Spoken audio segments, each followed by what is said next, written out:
அனைவருக்கும் இனிய மாலை வணக்கம்.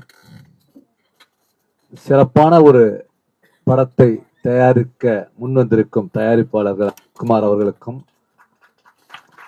அவர்களுடைய துணைவியார் அவர்கள் என்னுடைய மனமார்ந்த வாழ்த்துக்களை தெரிவித்துக் கொண்டு அவர்களுடைய பிள்ளை குழந்தையை பெண் குழந்தையை அருமையாக பாட வைத்து இந்த தமிழ் திரை உலகிற்கு ஒரு அருமையான பாடகையை அறிமுகப்படுத்தியுள்ளார்.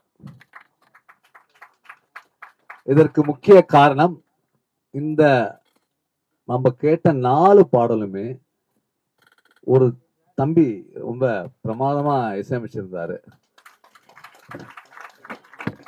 ஸ்ரீகாந்த் அவர்கள் சிறப்பா இசையமைச்சிருந்தாரு. அவருக்கு என்னுடைய மனமார்ந்த வாழ்த்துக்களை தெரிவித்துக் கொள்கிறேன். அதுல என்ன ஒரு ஹைலைட்னா, அந்த கடைசியில ஒரு பர்ஃபார்ம் பண்ணி பாடினாங்க ஒரு சாங். அது ரொம்ப சிறப்பாகவும் அவருடைய வாய்ஸும் அந்த பாப்பாவுடைய வாய்ஸும் அவ்வளோ ஒரு கொலாபரேஷன் இணைந்த ஒரு வாய்ஸ் மாதிரி கிடைச்சு நமக்கு ஒரு சிறப்பான தமிழகத்துக்கு தமிழ் எழுத்து புரியுற மாதிரி ஒரு சிறப்பான பாடலை கொண்டு வந்திருக்காங்க. அவங்களுக்கு வாழ்த்துக்களை தெரிவித்துக் கொண்டு, கழிப்பறை இது என்னன்னா, எந்த மனுஷனுக்கும் ஆணவம் வரக்கூடாது, எவனுக்கும் வரக்கூடாது. நான் சுத்தமானவன், நான் உயர்ந்தவன் சொல்ல முடியாது. அதனால்தான் கடவுள் தன்னுடைய கழிப்பறை லெட்டின் பேக அந்த மனுஷனோட சேர்த்து தச்சிருக்காங்க. நம்ம சுமந்துட்டு தான் இருக்கோம். யாராவது சுமக்கலன்னு சொல்ல முடியுமா கழிப்பறைய? ஆனா என்ன நீங்க பண்றீங்க? காலையில சுத்தம் பண்றீங்க. அதுதான் உங்களுடைய பிராக்டிஸ். கழிப்பறையை நம் மனசுல இருக்கிற அழுக்கான குப்பைகளையும் சேர்த்து சுத்தப்படுத்தணும். கழிப்பறையை மட்டும் சுத்தப்படுத்தக்கூடாது. நம் மனசுக்குள்ள இருக்கிற கெட்ட எண்ணங்கள், கெட்ட விஷயங்கள் எல்லாத்தையும் சுத்தப்படுத்தி ஒவ்வொரு நாளும் சிறப்பாக உங்களுடைய வாழ்வை நீங்க ஆரம்பித்தீங்கன்னா ரொம்ப அற்புதமா இருக்கும். இதுக்கு நம்ம இந்த சென்னை சிட்டி வரைக்கும் பரவாயில்ல, எல்லாமே இந்த லிவிங் ரூம் இருக்கு. 2 பெட்ரூம், 2 BHK, 3 BHK. இப்பெல்லாம் ஒரு காலத்துல நம்ம கழிப்பறை வீட்டுக்குள்ளே வைக்க மாட்டோம். ஏன்னா சாப்பாடு அறை பக்கத்துல கழிப்பறை இருக்கக்கூடாது. கழிப்பறைன்ற ஒரு தனி, ஒரு 50 வருஷம் முன்னாடிலாம் எங்க ஊர்ல எல்லாம் பாத்தீங்கன்னா கழிப்பறை தனியா இருக்கும். வீட்டுக்குள்ள இன்வால்வ் பண்ணவே மாட்டோம். ஆனா இன்னைக்கு இருக்கிற ஒரு அவசர காலம், இன்னைக்கு இருக்கிற அந்த கன்ஜெக்ஷன், இன்னைக்கு இருக்கிற அந்த பொருளாதாரம் நம்ம சிறப்பானது, நம்ம அதுக்காக ஒரு கிராமத்தை போய் இருக்க முடியாது, நம்ம சிட்டியில இருக்கணும்ன்ற ஒரு காரணத்துக்காக கழிப்பறைய நம்மளோட கொண்டு நம்ம இணைச்சிட்டோம். ஆனா நம்ம இணைச்சிட்டோம், நம்ம கிட்ட பணம் இருக்கு. எத்தனை கிராமத்துல எத்தனை மக்கள் கழிப்பறை இல்லாம இன்னும் வெட்ட வெளியில போயிருக்காங்க தெரியுமா உங்களுக்கு? அதுக்கு நம்ம பாரத பிரதமர் மோடி ஐயா அவர்கள் அந்த கழிப்பறை, எல்லா மக்களும் கழிப்பறை அடைய வேண்டும் என்று சொல்லி அவர் ஒரு பெரிய ஸ்கீமை கொண்டு வந்தார் பார். அதுதான் நம்ம பாரத பிரதமர் மோடி ஐயாவுக்கு நம்ம நன்றியை தெரிவிக்கணும். நம்ம மட்டும் சந்தோஷமாகவும், நம்ம மட்டும் சிறப்பாகவும், நம்ம மட்டும் நல்லா வாழக்கூடாது. ஏழை பாழைங்க, கஷ்டப்படுறவங்க, கிராமத்துல இருக்கிறவங்க, அவங்களுக்கும் அந்த லக்ஸரி, அந்த தன் வீட்டு பக்கத்துல கழிப்பறை இருக்கணும் என்றத. இன்னும் ஒரு காலத்துல சொம்ப தூக்கிட்டு போகணும். அங்க விடிகால போனா பாம்பு கடிச்சிருவோம். எத்தனை நான் கேள்விப்பட்டிருக்கேன். பாம்பு கடிச்சு இறந்திருக்காங்க. போற வழியில, வயக்காட்டு வழியில எத்தனையோ அசம்பாவிதம் நடந்திருக்கு. இதெல்லாம் தடுக்கிற அளவுக்கு இன்னைக்கு நம்மளுடைய மனம், இன்னைக்கு நம்மளுடைய எண்ணங்கள் தைரியமாக வந்திருக்கு.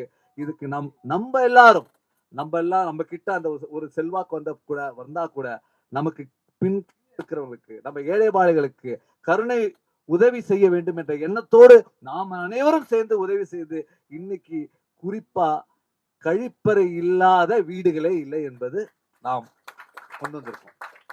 இதுக்கு நம்ம இந்தியா ஆளுகின்ற நரேந்திர மோடி அவர்களுக்கு நம்ம நன்றியை தெரிவிக்கணும். அது மட்டும் இல்ல, இந்த கழிப்பறை என்பது ரொம்ப ஒரு எக்ஸ்ட்ராடியான ஒரு வேர்டு.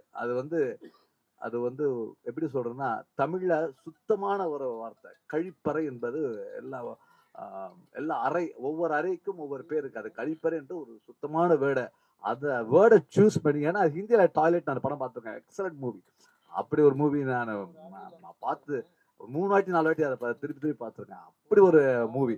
அதே மாதிரி இன்னொரு மூவி எதுவும் சொன்னீங்க, கக்கூஸ் இருந்தது, அது நான் கேள்விப்பட்டிருக்கேன். அந்த ஆடியோ லான்ச்சுக்கு நான் போயிருந்தேன் போல இருக்கு. இந்த கழிப்பறை ஒரு சிறப்பான படமாக அமைந்து இது எல்லா மக்களுக்கும் சிறப்பாக கொண்டு போய் சேர்த்து இதுக்கு பெரும் உதவியாக இருந்த தயாரிப்பாளர் அமித் குமார், அவர்களுடைய துணைவியார், அவருடைய மகள், இவங்க 3 பேரும் இணைந்து பண்ணிருக்காங்க. இதுக்கு முக்கிய காரணம் டைரக்டர்.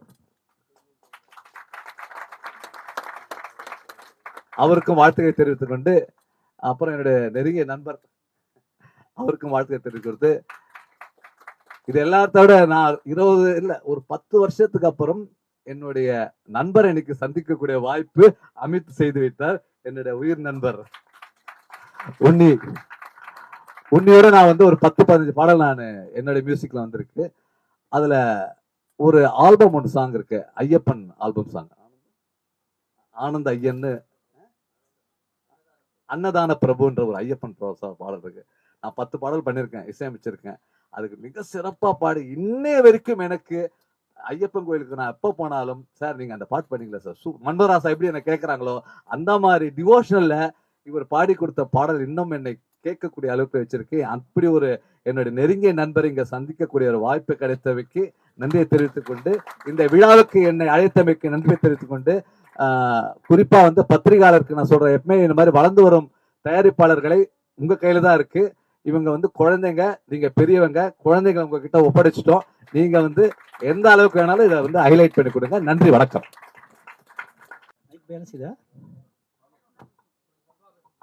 கேக்குதா? வந்திருக்க மீடியா அனுபவம் வணக்கம். இந்த படத்தை சொல்லணும்னா விடாமுயற்சின்னு ஒரு படம் வந்துச்சுல்ல, அந்த விடாமுயற்சிங்கிறது அமித்குமார், பொண்ணு என்ன பேருமா, வன்சிகா, சுஜி, 3 பேரையுமே மறக்க முடியாது. ஏன்னா விடாமுயற்சிங்கிறது இவங்களுக்கு தான் பொருந்தும். ஏன்னா அமித்குமார் சார் எங்கேயோ போயிருப்பாரு, நான் இல்லைனா வேறு லெவலில் எங்கேயோ போய் ஏதாவது ஒரு இதில் வந்து ஃபெயில் ஆகி வந்திருப்பார். வந்தார் என்னோடய ஆஃபீஸ்க்கு. ஏன்னா உண்மையை சொல்லணும், விடாமுயற்சிங்கிறதுக்கு வந்தார். வந்து இந்த வேற ஒரு ஆள் வந்தார். வந்தோன்னு சொன்னேன், சார் உங்கள் பொண்ணு அருமையாக பாடுவேன். ஆமாம் சொன்னால் ரொம்ப அற்புதமான 8வது படிச்சு நினைக்கிறேன், 8வது தானே படிக்க சொன்னாப்புல, ரொம்ப அருமையான வாய்ஸ், சூப்பராக பாட வைங்க அப்படின்னா. இப்போ ஒரே வாய் சொன்னார், என் பொண்ணுக்காக நான் எதை வேணுமா செய்வேன் அப்படின்னு. உண்மையாலே நேராக கேட்டுக்கேன், கிளியராக சொன்னேன். அப்போ நான் உடனே அப்படியே ரொம்ப ஃப்ரெண்ட் ஆகி அப்புறம் ஒரு நாள் டீ ராஜேந்திர கூப்பிட்டு போனேன். அண்ணா அப்படின்னா உடனே பாட வச்சார். ரொம்ப அருமையாக இருக்குண்ணா, நான் டிஆர் சூப்பராக சொல்லி அந்த. அதுக்கப்புறம் என்னோட குரூப்பில் 1000 பேர் இருக்காங்க எங்கள் சங்கத்தில், ஒன்லி ப்ரொடியூசர் மட்டும். அந்த குரூப்பில் அப்பப்போ நான் பதிவு போடுவேன், இதுமாரி நம்மளுடைய அமித்குமாரோடைய பொண்ணு அருமையாக பாடும், யாருமே யூஸ் பண்ணுங்கள், பைசா பற்றியில் அவரோட பொண்ணை பாட வைக்கணும்னு சொல்லுவார் அப்படின்னு சொல்லுவேன். அதேமாரி டேரக்டர் சுஜியை கேட்கணும். ஏன்னா சொன்னால் தான் நான் எப்படி வந்தேன், இவங்களாம் எப்படி வர்றாங்க, எப்படி முன்னுக்கு வராங்கிறது நீங்கள் புரிஞ்சுக்கணும். எப்போதும் ஒவ்வொரு ஆடியோ ஃபங்க்ஷன்லையும் என்ன சொல்லுவேன்னா, யார் எப்படி கஷ்டப்பட்டு மேலே வந்தாங்கிறது மட்டுமே சொல்ல தவிர ஏமாத்தின எவனையுமே நான் பேச மாட்டேன், சொல்ல மாட்டேன். ஏன்னா இவர் கண்டியில் 2800 பிளாட்டில் இவர் குடியிருக்கார். என்ன காரணம்னா இவர் வந்து எனக்கு யாரும் தெரியாது, இவரும் என் சங்கத்தில் உறுப்பினராயிட்டார், அமித்குமார் சங்கத்தில் உறுப்பினராரு. என்னன்னா அந்த தயாரிப்பாளர் சங்கத்தில் ஒரு பையன் ஈஸ்வரன் ஒரு பையன் இருந்தான். அந்த தயாரிப்பாளர் சங்கத்தில் எல்லாமே தயார் சொல்லியிருக்காங்க, அவன் மட்டும் எல்லாரும் தப்பாகவே திட்டிட்டு இருப்பான். எல்லா தயாரிப்பாலும் திட்டுவான், யாரெல்லாம் திட்டுவான். அப்போ என்னையும் சேர்த்து என்னோட சங்கத்தையும் திட்டான். ஸ்மால் பட்ஜெட்டு சங்கம், அது சங்கமா அப்படின்னு சொன்னோன்னே எனக்கு, நான் மற்ற பேர்லாம் கிடையாது, நான் இறங்கி அடிப்பேன், சண்டை போடணும் தெரியல. சரி நான் உடனே ஃபோன் பண்ணி என்ன பண்ணேன், 7 பேர் தான் தெரியும் உங்கள் சங்கம், வேறு யாருக்கு தெரியும் அப்படின்ட்டான். எங்கன்னா இன்னும் வார்த்தை முத்தி பெருசாகி போச்சு. சரி எங்கடா இருக்கு அப்படின்ட்டேன். நீ முடிஞ்சா இன்ஸ்பெக்டர் கோர்ட்டுக்கு வந்து பாரு அப்படின்ட்டான். கண்டிகையில் 2800 குவார்ட்டர்ஸில் எல்லாமே போலீஸ் குவார்ட்டர்ஸு.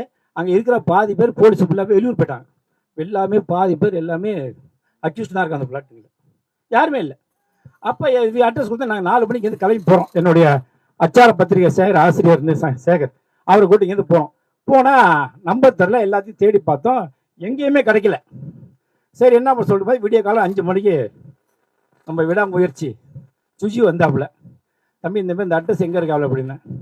அந்த பையன் சரியா தெரியல சார், நீங்கள் நாளைக்கு வாங்க அப்படின்னு சொல்லி மறுபடியும் கரெக்டாக கண்டுபிடிச்சோம். என்ன காரணம், விடாமுயற்சி சொன்னால் விடாமுயற்சின்னு சும்மா எதுவும் வராது. இந்த பையன் நைட்டு முழுக்க யோசிச்சு காலையில் எனக்கு ஃபோன் பண்ணுறாரு, சார் அந்த வீடு நான் கண்டுபிடிச்சி வந்திருக்கேன் அப்படின்னு. இதுக்கு மேலே நான் யாருன்னு தெரியாது. உடனே மறுநாள் கண்டுபிடிச்சி நேராக வீட்டில் போய் சண்டை போட்டு அவன்கிட்ட சொல்லி ஒய்ஃபு மன்னிப்பு கேட்டு இனிமேல் நான் யாரையும் பேச மாட்டேன் போக சொல்லி இன்னைய வரைக்கும் தயாரிப்பாளர் சங்கத்தில் அந்த பேச்சே இல்லை.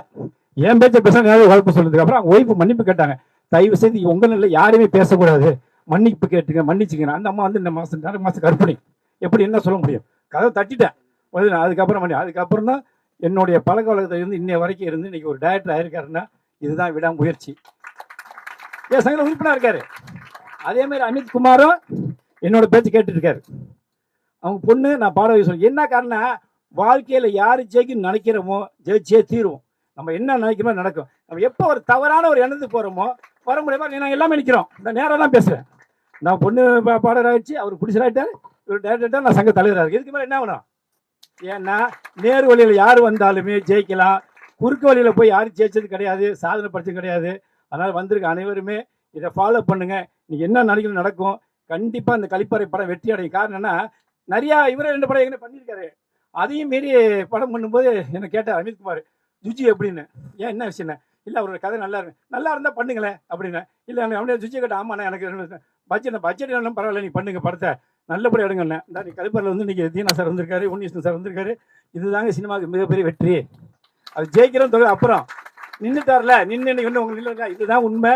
அதனால தான் சொல்லுவேன், நான் எந்த ஒரு நிகழ்ச்சி பண்ணாலும் எது நடந்தாலும் உண்மை சம்பவத்தை சொல்லுவேன், போய் சொல்ல மாட்டேன். இதெல்லாம் இருந்து இன்னைக்கு நிற்கிற ஸ்டேஜில்னா இது உண்மையான உழைப்பு கிடைச்ச வெற்றி. மீண்டும் மீண்டும் இந்த படம் வந்து கழிப்பறை மிகப்பெரிய வெற்றி அடையணும். ஏன்னா நாங்கள் எல்லாத்தையுமே சப்போர்ட் பண்ணி தான் இருப்போம்.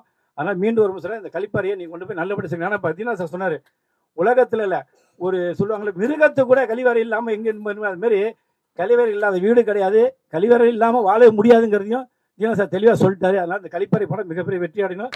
வந்திருக்க அனைவருக்கும் என்னுடைய நன்றியை தெரிவித்து மீண்டும் ஒரு முறை நல்லபடியாக சப்போர்ட் பண்ணுங்க இந்த கழிப்பறைக்கு.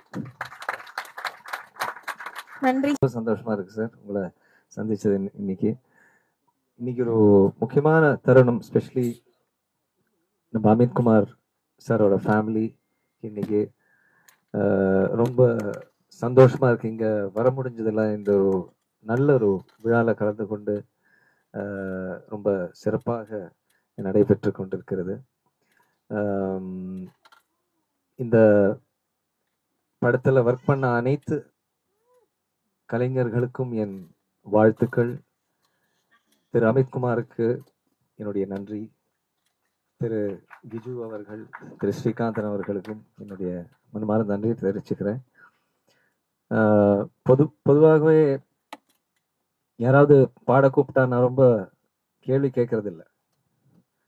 நல்ல பாட்டாக இருந்தால், எனக்கு கம்ஃபர்டபுளாக இருந்தால், ரேஞ்ச் கம்ஃபர்டபுளாக இருந்தால் நான் பாடி கொடுத்துருவேன்.